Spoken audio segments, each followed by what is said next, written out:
Менин үйүм курсундагы дагы бир сонун өзгөрүш.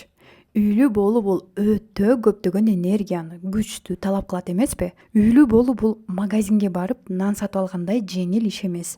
Курста окуган эженин жазгандарын кулак салып угуңуз, а мен сизге окуп берейин. Практика негизи туура чыгышына дагы бир жолу ынандым бүгүн.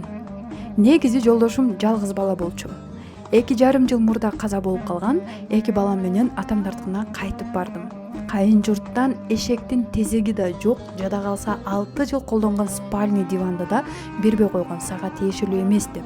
Так было обидно. Алдыда жашоом туман эле, эмне болот эми деген ой күн сайын жейт эле. Ушунчалык тырыштым, жиним келет эле. Мен ладно, балдарымчы, азыр жашабасак дагы хотя бы үйдү балама өткөрүп койгула, документтерин кылып деп көп кырылдык, болбой коюшту. Ошондо өзүмө сөз бергенмин.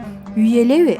Өзүм алам, маңдай терим менен иштеп, баламдын артына үй тургузам деп, мына бүгүн практикада прям жүрөгүмдүн тушуна баламдын бөлмөсү туш болду. Демек, мен туура жолдомун деп жорудум.